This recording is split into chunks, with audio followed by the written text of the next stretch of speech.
Good Novatos, thanks again for tuning into yet another video. Infamous coming at you live from the West Coast, yet again, San Jose, California. So let's take a look at my lowrider ST, I guess, FXLRST. Technically it is. I mean, we've got a frame-mounted fairing on it, right? So I got a comment, of course, on the social media, just wondering at what point do you just buy a bagger? I mean, if you're doing this much on your softail, why not just buy a bagger, bro? Well, if you guys see my video on why the FXLRST is so great, that's exactly why. But I'll go ahead and I'll do it again, all right, since it's technically not on the same bike. All right, it's on a softail. I added saddlebags, frame mounted fairing, lowers. Just buy a bagger. So we already know technically how much this is going to cost you, of course. This is why I believe the FXLRST is such a great deal. Yeah, the saddlebags, frame mounted fairing, all of it under 22,000, no, 23,000, 22,500. Under 22,500, that's a great deal, guys. All right. So now you're wondering, man, if you're going to put that much on it, just get a bagger. A standard road glide, you're looking at 21,000, 22,000, around that mark.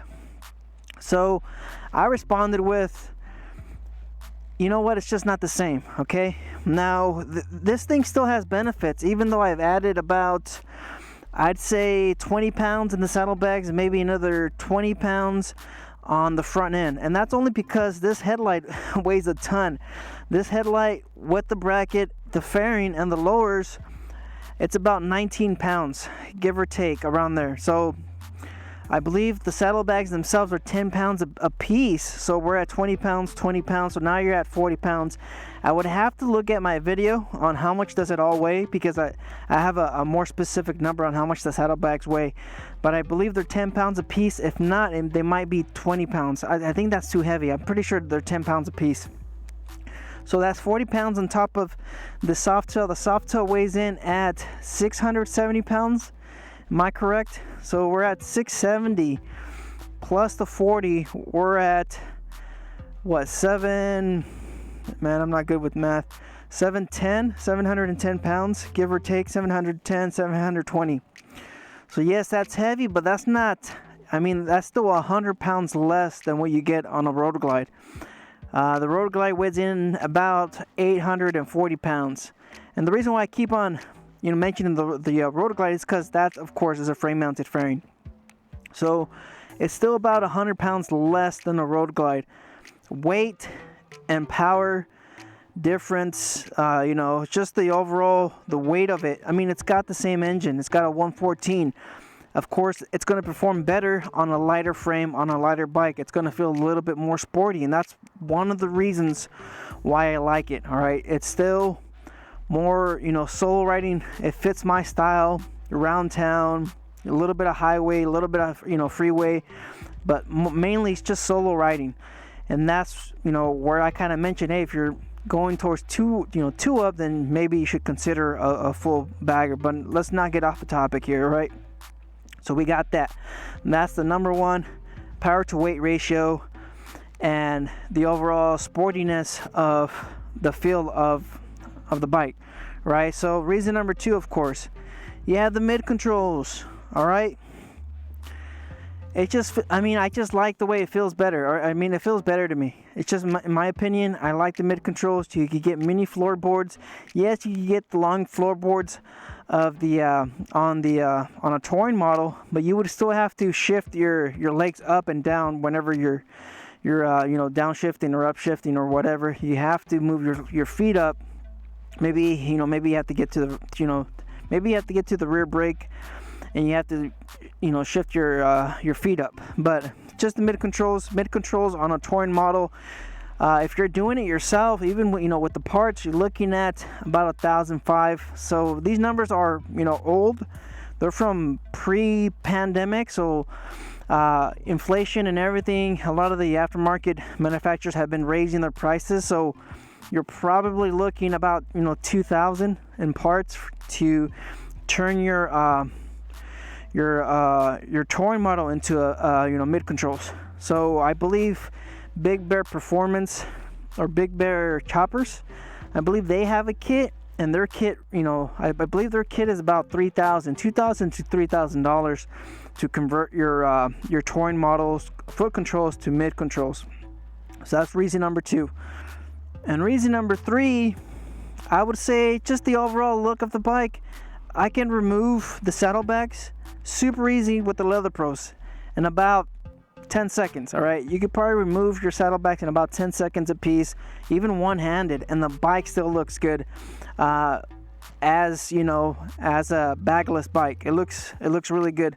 Not like on the touring models, you remove the saddlebags and you can see all the inner workings, the shock, it's everything exposed. You see a lot of holes and bolts and where the stuff's supposed to be covered, because it's not meant to be ridden. Yes, you could ride it without the saddlebags, but it's just not, it's not going to look as good as a bagless softail, like like a lowrider or sport glide or a FXLRST.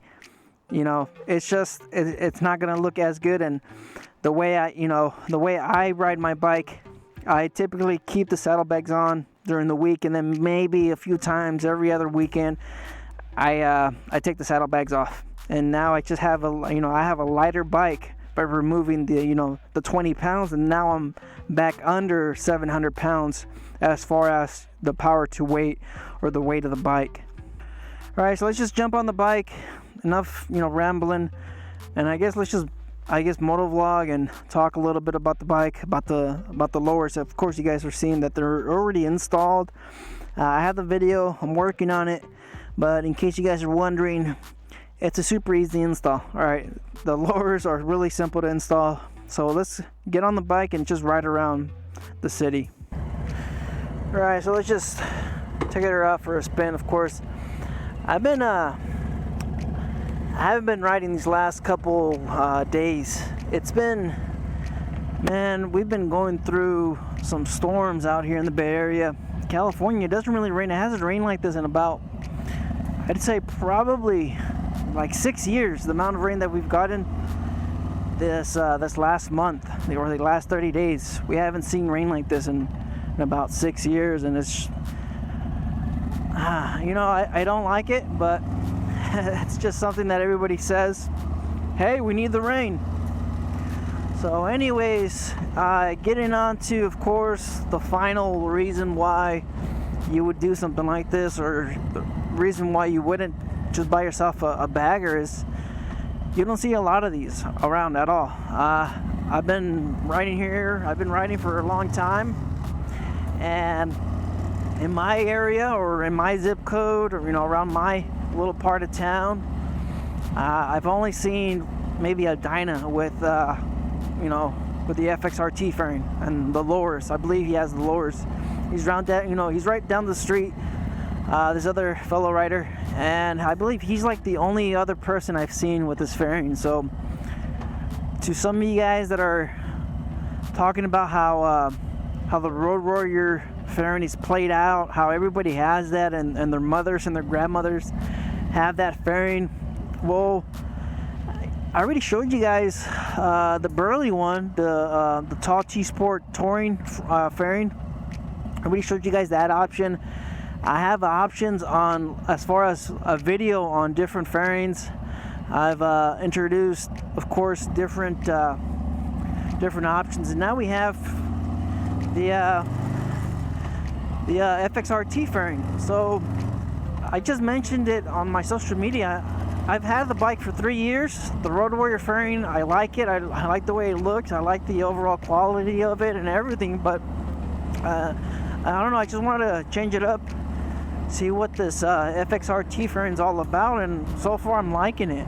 When as far as wind protection, the overall look of it, especially with the lowers, I'm just surprised on how well the bike feels and handles.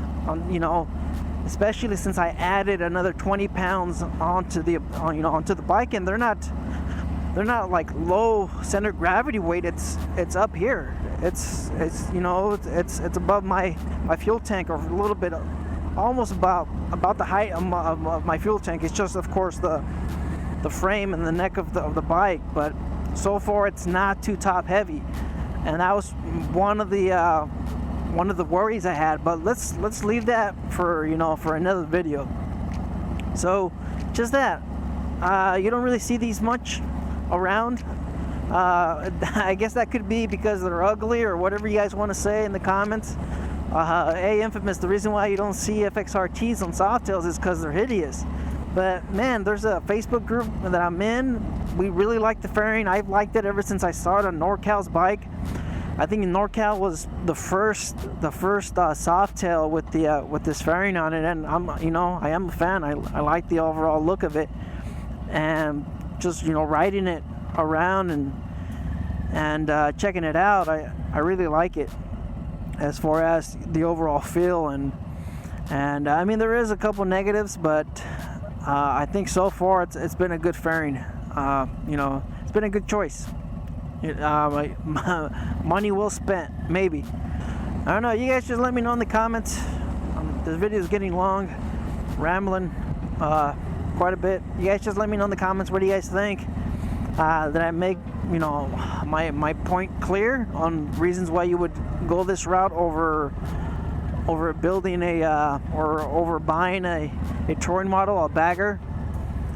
Maybe I'll make that video, but so far we're just gonna keep on going on with the plan, finish the build.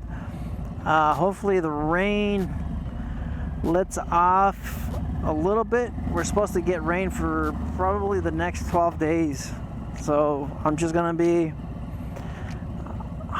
waiting. All right, you guys stay out there, stay safe, don't believe everything you read, life's a risk, get out there and ride. Later.